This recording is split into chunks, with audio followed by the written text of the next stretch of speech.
नमस्कार। न्यूज़ 24 के खास कार्यक्रम आमने सामने में आपका स्वागत है। मैं हूं अनुराधा प्रसाद।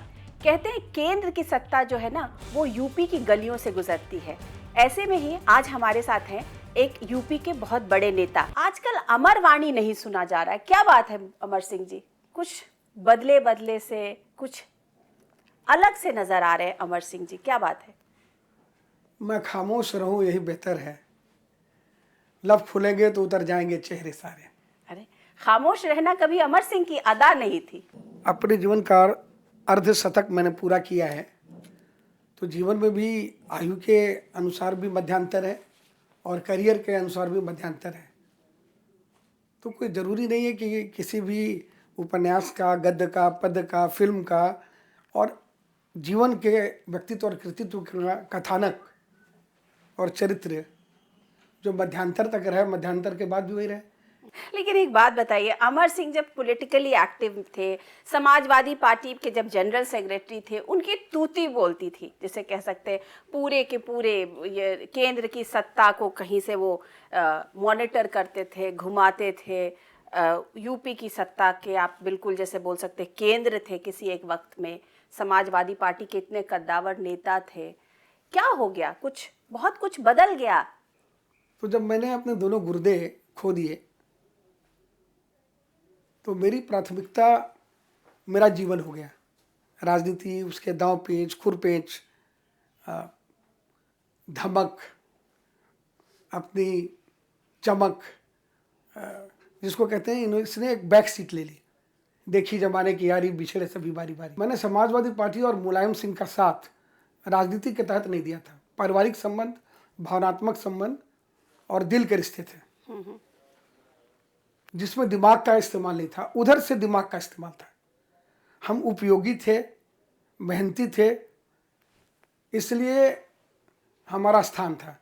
मेरे हृदय में प्रेम था, इसलिए हम वहाँ थे।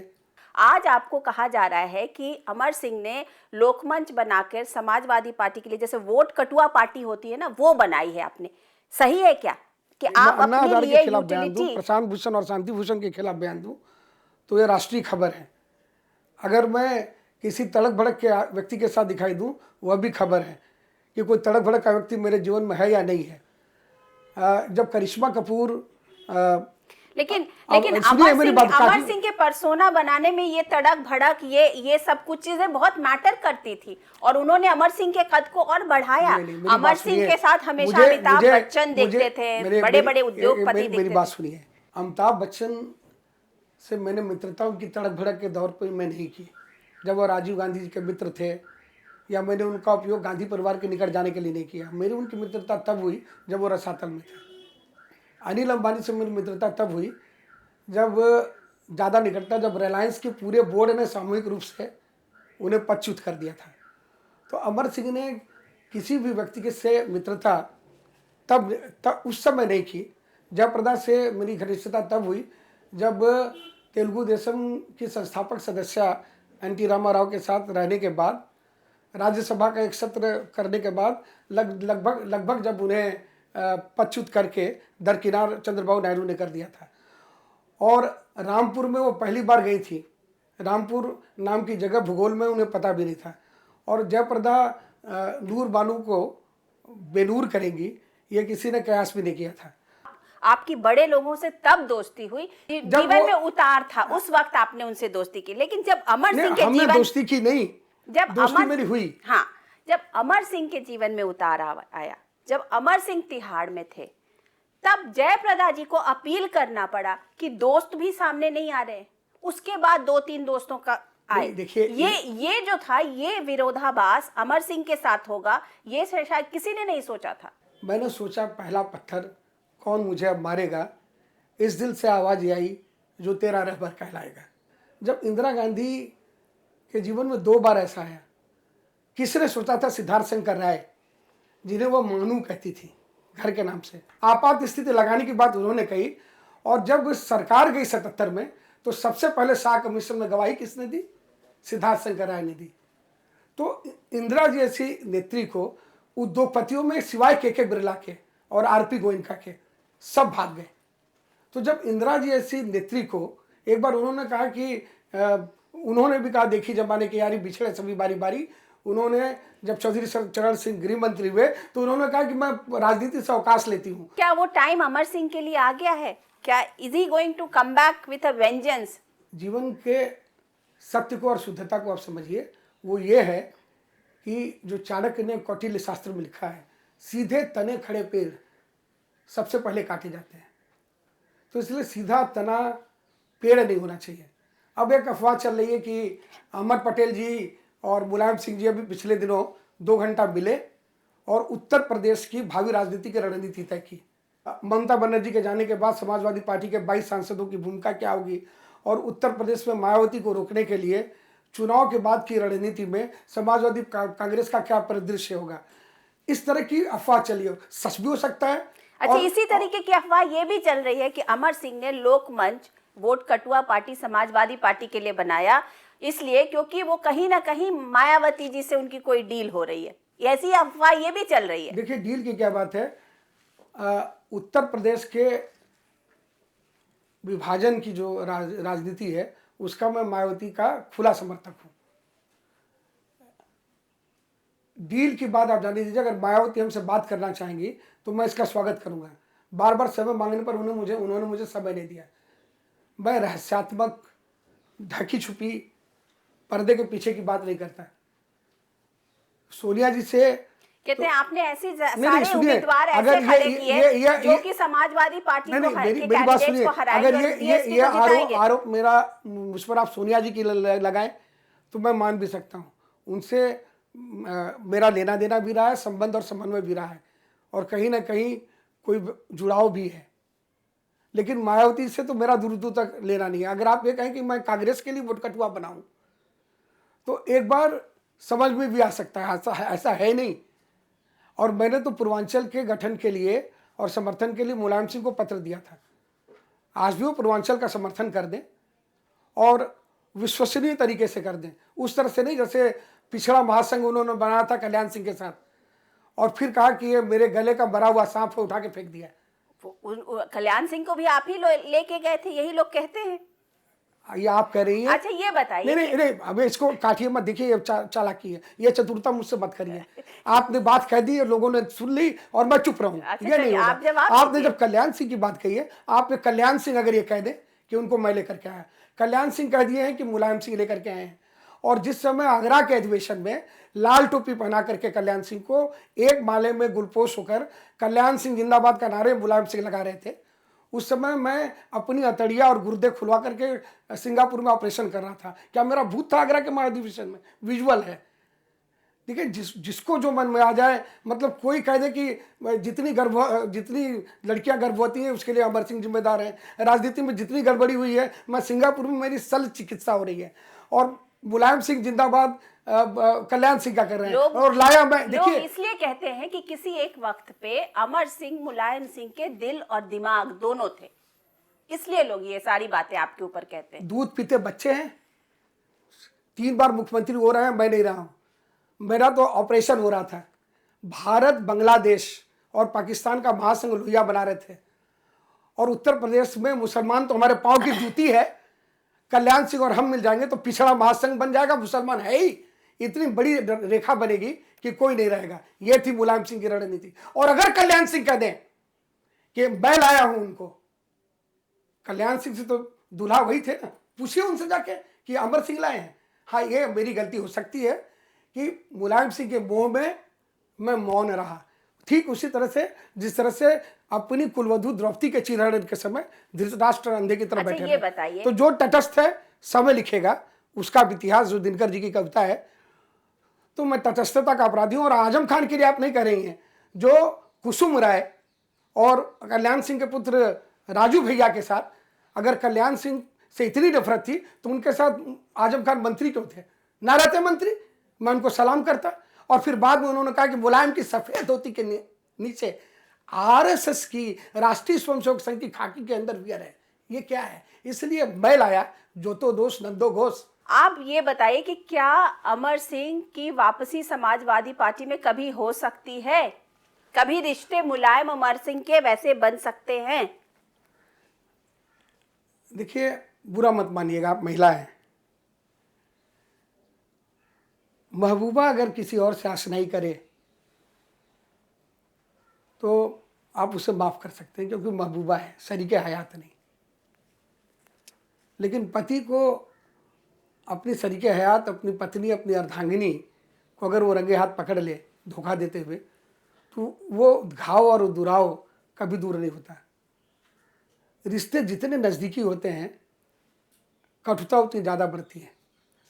अगर रामगोपाल यादव ने मुझे पागल और कूड़ेदान न कहा होता, अगर उनके परिवार ने मुझे गालियां न दी होती, तो चाहे मुझे वो एक टिकट न देते, मेरी बात न मानते। और एक चीज़ मैं आपको आज कह दूं, अगर मुलायम सिंह मुझे कह देते कि अमर सिंह, कल्याण सिंह की वजह से बहुत नुकसान हुआ है, यह आरोप अपने ऊपर ले लीजिए, तो षड्यंत्र की जरूरत नहीं थी। मुलायम सिंह मुझसे कहते तो धोखा देने की क्या जरूरत थी। मेरे बाद वफा का धोखा मत और किसी को देना, लोग करेंगे जिक्र तेरा तो सर मेरा झुक जाएगा। वो तो ये ठीक मेरी है, ये पीड़ा तो है। पिछली बात इसलिए हो गई। मैं आगे क्या, इसलिए आगे क्या? बिल्कुल नहीं जाऊंगा, घर बैठूंगा, भिक्षावृत्ति करूंगा, राजनीति छोड़ दूंगा। मुलायम सिंह अगर मर रहे होंगे, मृत्यु शैया पर होंगे, भगवान न करे, अगर वो बीमार होंगे, अगर वो रुग्ण होंगे, वो तकलीफ में होंगे, मैं बिना बुलाए आज भी जाऊंगा अपने 14 वर्षों के साथ के लिए। लेकिन वो अगर सत्ता में होंगे, अगर वो सुख में होंगे, अगर उनके यहाँ शादी हो रही होगी, लड़की की शादी में बिना बुलाए जाते हैं, लड़की की शादी में अगर ठीक से बुलाया ना जाए तो हम मित्र क्या नहीं जाते। मुलायम सिंह से तो मेरा बैर है। अच्छा, ये बताइए कि लोग ये कह रहे हैं और जिस तरीके के सर्वेज आ रहे हैं कि यूपी में शायद हंग असेंबली हो, तो आप किसके साथ खड़े दिखेंगे? हम मायावती के साथ खड़े हो जाएंगे, कांग्रेस के साथ खड़े हो जाएंगे, क्योंकि मायावती भले अच्छी ना हो, लेकिन उसने उत्तर प्रदेश को 4 भागों में विभाजन करके हमारे मूल मुद्दे का राजनीति के लिए ही समर्थन किया हो। कांग्रेस भी मुसलमानों का आरक्षण चुनाव के मौके पर करी, ये राजनीति नहीं है। मऊ के मर रहे बुनकरों के लिए पैकेज। कांग्रेस ने अगर मुझे जेल भिजवाया सरकार बचाने के बावजूद, कांग्रेस के होम मिनिस्टर के पुलिस के एसीपी ने चार्जशीट दी है ना, कोई बात नहीं। कांग्रेस के लिए मैंने क्या किया है? मायावती मुझे अगर मेरे ऊपर साजिश रचे, कोई बात नहीं, क्योंकि मायावती के धुर राजनीतिक प्रतिद्वंदी को मैंने खाद दी है, खून और पसीना दिया है। कांग्रेस के साथ भी हो सकता है, क्योंकि कांग्रेस धर्मनिरपेक्ष है। मायावती के साथ भी हो सकता है, क्योंकि मायावती भी धर्मनिरपेक्ष है। कांग्रेस ने उत्तर प्रदेश के विभाजन का, जो मेरा पूर्वांचल का मूल मुद्दा है, उसका खुला विरोध करने का प्रतिबद्धता चाहना और साहस नहीं जुटाया कांग्रेस ने। और बहुजन समाज पार्टी जो है वह खुलेआम इस मुद्दे में साथ है। अच्छा, अगर अगर समाजवादी पार्टी सबसे ज्यादा सीटों से आती है और ऐसा कोई कॉम्बिनेशन बनता है कि समाजवादी पार्टी और साथ में कांग्रेस वगैरह के साथ में बैठ के सरकार बनाए, तो आपको क्या लगता है कौन मुख्यमंत्री बनेगा? मुलायम सिंह जी, अखिलेश, कौन? ये मुझे लगता है कि अपने जीवन के संध्या काल में वो अपनी विरासत से अखिलेश को देना चाहते हैं, और इसमें कोई बुराई नहीं है। अगर राहुल जी को कांग्रेस देना चाहती है, अगर सुप्रिया सुले को शरद पवार देना चाहते हैं, तो मुलायम सिंह अगर अखिलेश को देना चाहते हैं और उत्तर प्रदेश की जनता उनको इतना मत देती है, तो ये उनकी स्वाभाविक इच्छा है। पिता, लेकिन ये बताइए कि आपकी क्या प्रेडिक्शन है, आपको क्या लगता है कौन देखिए, बनेगा? मुझे तो ये लगता है कि जब मुलायम सिंह के साथ स्वयं मुलायम सिंह, अमर सिंह, जया बच्चन, जयाप्रदा, अमिताभ बच्चन का प्रचार उत्तर प्रदेश में है दम, क्योंकि जुर्म है यहाँ कम, खुलेआम विधायक की हत्या इलाहाबाद में हो, खुलेआम विधायक की हत्या कृष्णानंद राय की पूर्वांचल में हो, इसके बावजूद इस धमक वाले इतने बड़े सदी के महानायक के विज्ञापन हर चैनल में महीनों चले, रोज विज्ञापन चला, कई सौ करोड़ रुपए खर्च हुए, मैं जानता हूँ। वीडियो वैंस चली और रशीद मसूद, सलीम शेरवानी, आजम खान और तमाम संजय दत्त, तमाम सितारों का जमावड़ा और चकाचौंध रहा, और तमाम जनेश्वर मिश्र स्वयं जीवित रहे। ब्राह्मण चेहरा, क्षत्रिय चेहरा, पिछड़ा चेहरा सब रहने पर मुलायम सिंह का अधिकतम सूचकांक गया 142-43। और अब जबकि ये कोई नहीं है, अब सिर्फ परिवार यदुकुल है। मुलायम सिंह यादव, राम गोपाल यादव, शिवपाल यादव, अखिलेश यादव, धर्मेंद्र यादव और ज़्यादा से ज़्यादा डिम्पल यादव, और ज़्यादा ले आना चाहेंगे तो साधना गुप्ता जी को ले आएंगे और प्रतीक यादव को ले आएंगे। और इसके अलावा जो 2 लोग थे, राम गोपाल यादव और अमर सिंह, बाहर के ये अमर सिंह और जनेश्वर मिश्रा, पंडित जनेश्वर मिश्रा को राम ले गए और ठाकुर अमर सिंह को राम गोपाल ले गए, और बच गया आजम खान। और आजम खान भी जो है बदले बदले मेरे सरकार नजर आते हैं, घर की बर्बादी के आसार नजर आते हैं। वो डीपी यादव को लेते हैं और अखिलेश यादव दरकिनार करते हैं और मोहन सिंह को निकाल देते हैं। तो मायावती की नकारता जो हो रही है जनता में, उसका लाभ लेने के लिए क्या समाजवादी पार्टी तैयार है? वो अहमद पटेल के साथ 2 घंटे की मुलाकातें हो सकती हैं, बातें हो सकती हैं, लेकिन सर्वेस तो ये कह रहे हैं कि सब अच्छे सीट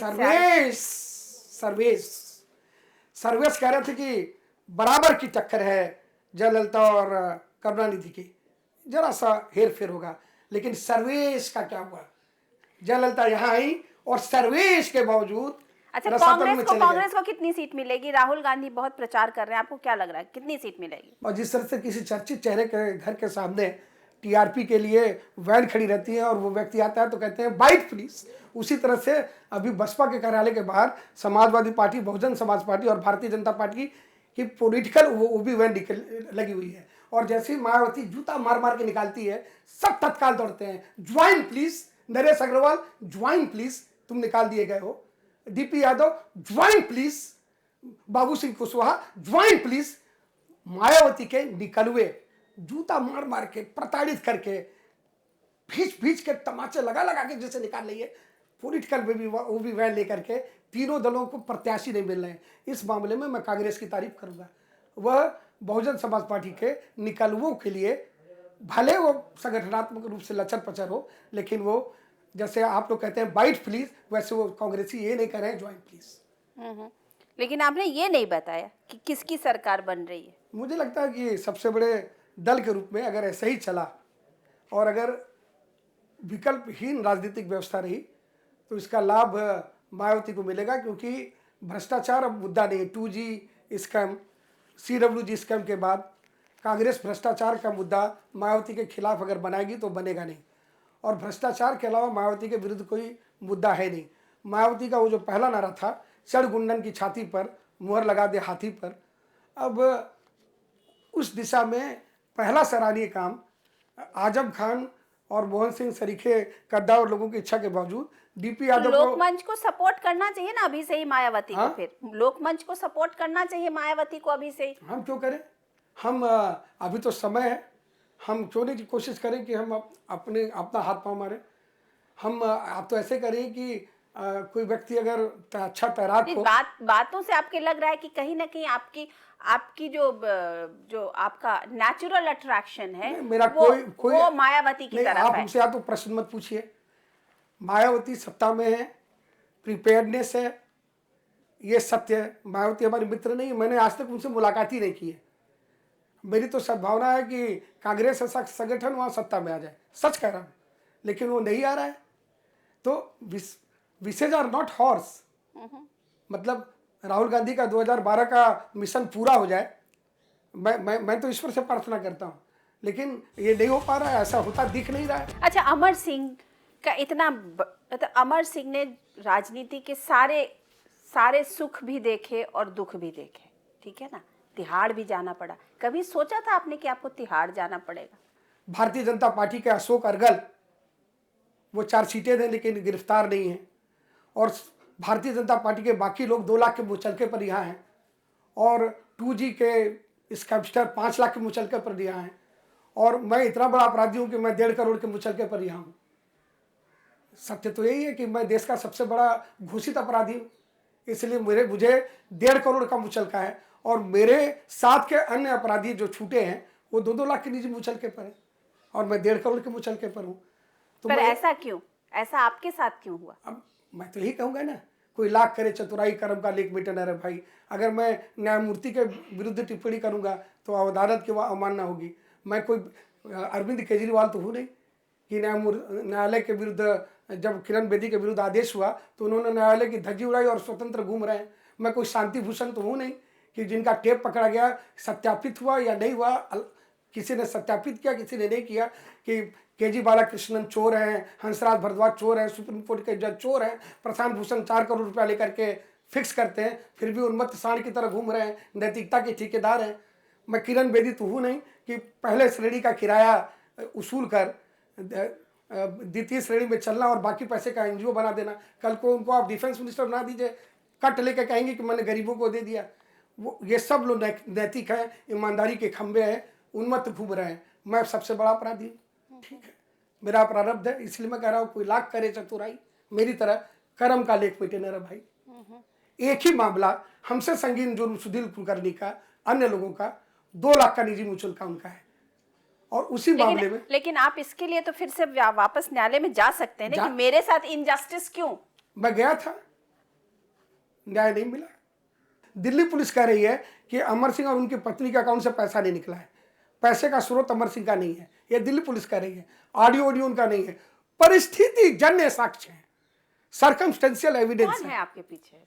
मुझे पता नहीं, लेकिन निश्चित रूप से कांग्रेस का कार्यकाल है, दिल्ली पुलिस कांग्रेस के अंदर काम करती है, गृह मंत्री चिदम्बरम के अंदर सीधे काम करती है, और उच्च और अदालत में जो पीपी, जिसने 4 बार मुझे लोकशाही का कातिल बताया, 4 बार लोकशाही का कातिल बताया, और कहा कि इनकी जमानत नहीं हो सकती है, वह डायरेक्टर प्रोसिक्यूशन जून शीला दीक्षित के नीचे काम करते हैं। और मुख्यमंत्री के रूप में स्वयं शीला दीक्षित ने कई बार मुझसे बात करके, उस दौरान जब सरकार बचानी थी, नॉर्थ ईस्ट के सांसदों से संपर्क मेरे मार्फत करवाया। वो एक राजनीतिक प्रक्रिया थी, मैं आरोप नहीं लगा रहा हूँ, लेकिन अगर लोकशाही का कत्ल था सांसदों का जुटाना, उसमें शीला दीक्षित भी मेरे साथ शामिल थी।